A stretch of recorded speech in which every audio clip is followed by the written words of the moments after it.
자, 시청자 여러분들 큰일 났습니다. 최근에 정부의 방역 패스 지침을 거부하는 것으로 인터넷에서 유명해졌던 모 24시간 영업 카페가 압수수색을 당해버렸다라고 합니다. 자, 커피집이 압수수색을 당해버리는 코미디 같은 일이 벌어졌단 말이죠.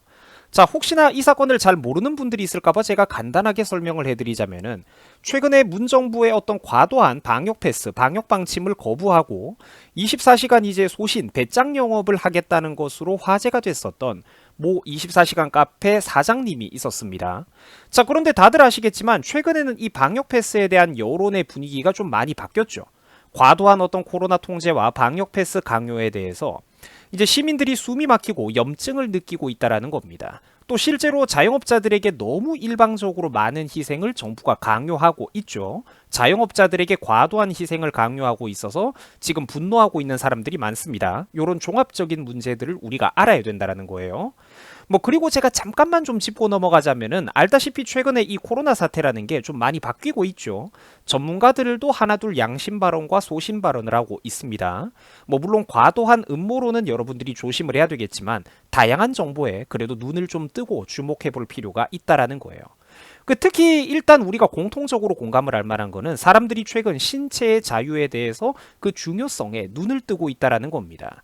또 젊고 건강한 사람들에게는 솔직히 치명률이 좀 굉장히 낮아지고 있다는 것도 명백한 사실이고, 또 솔직히 말해가지고 실제로 국민들도 이게 정말로 죽을 만큼 무서운 병이었다면 지하철이라든지 서울역 같은 공공장소 대중교통을 그렇게 많이 이용하지도 않았겠죠. 거기서는 확진자가 절대로 안 나오는 이상한 문제가 있죠. 그리고 또 여러분들 요즘도 사람들이 많이 몰리는 유명한 식당, 레스토랑, 맛집은 어떻습니까?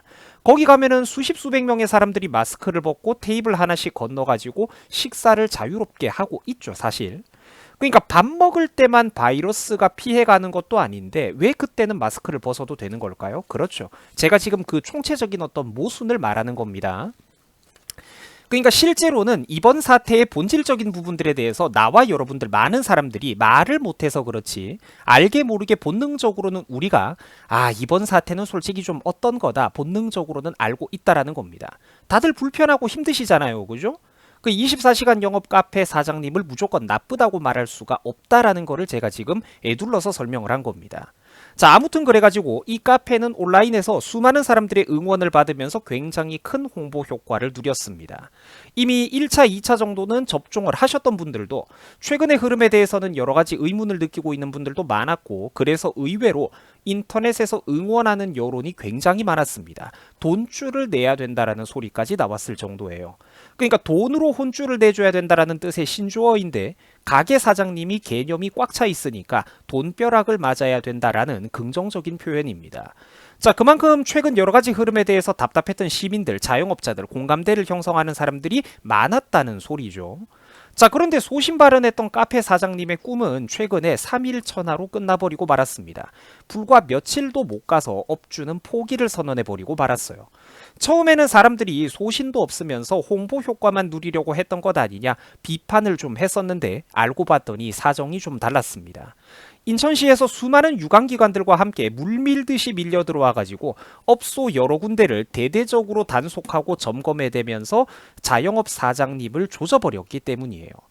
업주는 자기 생각보다 훨씬 더 커다란 반향과 정부기관의 압박으로 인해서 그 부담감에 불과 며칠 만에 포기해버리고 말았습니다.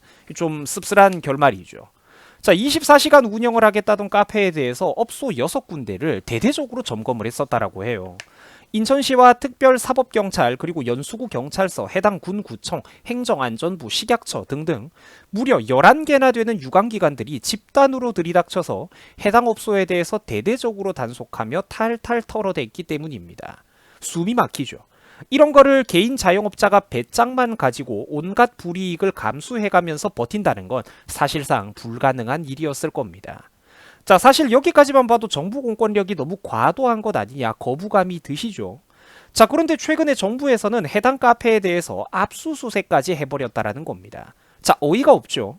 솔직히 말해가지고 이번 코로나 사태라는 것 자체가 우리가 작년 초중반 시절까지 일반적으로 갖고 있던 대중적 이미지와 2년이 넘어가는 현 시점에서 분명히 각자 받아들이고 있는 이미지가 좀 많이 달라졌을 겁니다. 그게 현실이죠. 자, 무려 인천경찰청 광역수사대 광수대가 떴다라고 합니다. 거의 무슨 그러니까 거대한 조직 흉악범죄 취급을 하고 나쁜 약품을 유통하고 운반하는 그 정도 사건으로 취급을 했다라는 거죠. 해당 카페 본점과 직영점에 대해서 압수수색을 진행을 했어요. 사람들은 커피라도 털어가려는 거냐고 조롱을 했습니다. 자, 24시간 자유영업은 불과 며칠에 그쳤습니다만 카페 주인도 그 정도 마음을 먹기까지 나름대로 절박한 사정이 있었습니다. 사장이 직접 밝힌 바에 따르면 지난주에 서귀포점을 폐업했었는데 이미 지난 1년간 누적 적자가 10억 원을 넘어설 정도였다라고 해요. 어마어마하죠. 그러니까 이 사장이 더 이상 견딜 수가 없었던 겁니다. 이런 강제적인 정부의 영업시간 제한이라든지 자영업자들에게 무한한 희생을 강요하는 것에 비해서 정부는 딱히 손실보상을 해주는 것도 없고 그렇다고 국민들이 자유롭게 사업을 할 수 있게 시간을 열어준 것도 아니죠. 우리나라 국민들은 세계 최고의 백신 접종률을 자랑하면서 분명 가장 협조적으로 행동했던 국민인데도 상황이 전혀 나아지는 게 없다라는 겁니다. 그러니까 자영업자들이 속이 터지는 거예요. 공존 시대를 그러니까 윗 코로나 같이 공존 시대를 선언하는 나라들은 바보라서 그러고 있는 게 아니라는 겁니다. 사실 아직까지도 머리가 깨지지 않고 어떤 언론의 이미지만 보고 넘어가는 분들, 의구심을 품지 못하는 분들은 제가 솔직히 바보라고 생각을 합니다. 이미 이번 사태의 본질은 뻔히 있는 거예요. 자, 때문에 사람들도 최근 문정부와 공권력이 보여주고 있는 이런 과잉 행정에 대해서 비웃고 있는 상황입니다. 하다못해 자영업자를 괴롭힌다고 하면 최소한 각종 위생 점검을 칼같이 들이댄다든지 그런 걸로 꼬투리를 잡아도 잡아야 되는데 그러니까 자영업자를 괴롭힌다고 하면은 위생점검 같은 걸로 꼬투리를 잡아도 잡아야 되는데 아니 무슨 커피집을 압수수색을 합니까? 저 집 사장님이 계속 이런 식으로 영업시간 제한을 당하다는 다 죽게 생겼으니까 장사를 좀 더 하고 돈을 벌고 싶다는 거지. 커피 봉지 안에서 나쁜 약품을 숨겨오고 이런 게 아니라는 거죠. 압수수색은 무슨 놈의 압수수색이에요. 커피집에다가 코미디가 따로 없는 거지. 자, 그래서 네티즌들의 여론을 제가 좀 살펴봤더니 다들 생각이 비슷하시더라고요. 진짜 지옥이 다 됐다. 빨간색 나라가 다 됐다. 이런 나라는 망해야 된다. 라는 의견이라든지 압수수색이라니 미치겠다. 크크크라면서 빵 터지는 사람들. 또 문정부는 독재 정권이다. 이런 의견들이 나오고 있습니다. 저는 당연히 동의를 하죠. 커피집을 압수수색해가지고 뭘 어쩌겠다는 거냐. 원두커피라도 털어가려는 거냐. 교회나 특히 민주노총은 수백 수천 명이 대놓고 집단 시위를 해도 건들지도 못하면서 만만한 소상공인들만 붙잡아다가 바로 이렇게 압수수색을 한다. 지극히 공감될 만한 반응을 우리가 찾아볼 수가 있었습니다. 전부 다 맞는 말들이죠. 자, 정권에 도움도 되고 때로는 부담스럽기도 한 저 민노총의 프로 시위꾼들에 대해서는 문정부가 찍소리도 못하다가 자영업자 한 명 본보기로 처벌하고 명의도 확실하겠다, 벌금 때려버리고 사업하기 힘들게 단속하고 작살내는 거는 쉽다라는 거죠. 그러니까 만만한 사람들을 대상으로는 분명히 이중잣대를 적용하고 있다라는 겁니다. 사람들이 가짠다고 분노하는 것도 바로 여기에 포인트가 있는 겁니다. 정부 행정이 절대로 일괄적이지 못하고 지금 이 방역 패스 자체가 하나의 거대한 쇼라는 걸 이미 국민들은 본질적으로 알고 있다라는 거예요. 자, 친애하는 유튜브 시청자 여러분들, 이름을 말해서는 안 되는 그 덩치 큰 나라, 어떤 나라의 꿈이 그리 멀지 않았습니다. 국민들께서 부디 마지막 남은 기회를 현명하게 잘 선택하셨으면 좋겠습니다. 여러분들의 어떤 사업의 자유, 돈 벌 자유, 어떻게든 좀 행복하게 그래도 이 나라에서 내 집 마련해가지고 먹고 살아볼 만한 그 자유가 그다지 여러분들에게 많이 남지 않았습니다. 여러분들 수고하셨습니다.